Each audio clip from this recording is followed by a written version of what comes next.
ඒ අපි බලමු කොහොමද ප්‍රීපික් එක්ස්ටෙන්ෂන් එකේ වැඩ කරන්න කියලා මෙටාඩේටා ජෙනරේට් කරගන්න.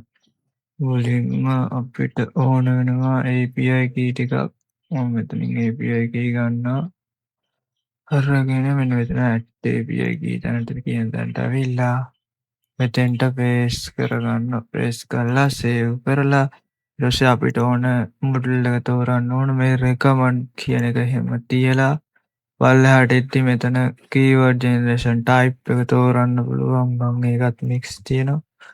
ඊට පස්සේ මෙතන AI අපි දැන් images හැදුවේ මොකෙන්ද කියලා created with AI check box එක දාගන්න ඕන. ඒකත් ඔතනින් දානවා ටික් එක. ඊට පස්සේ අපි හදපු AI මොඩල් එක මෙතනින් සිලෙක්ට් කරන්න තියෙනවා. ඊට පස්සේ එතෙන්ට අපි මෙතන මේ දීලා තියෙන ටික තමයි මම Whisk එකෙන් හැදුවත් මම මෙතන දෙන්නේ Adobe Firefly කියන එක. මේක දාලා සේව් කරනවා. ඊට පස්සේ අපේ title length එකයි keyword length එකයි අඩු වැඩි කරගන්න පුළුවන්. මේක මෙහෙමම තියන්න. ඊට පස්සේ අපිට තියෙන්නේ පල්ලෙහාට ඇවිල්ලා මෙතන API keys active ද කියලා බලලා මෙතන generate කියන එක දෙන්න.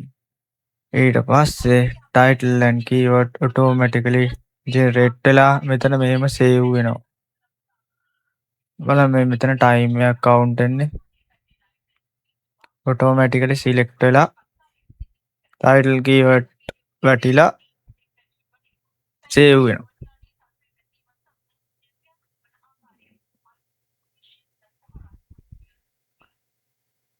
මේ extension එක දෙනවා මම අර tools ගන්න කට්ටියට extension එක free දෙනවා.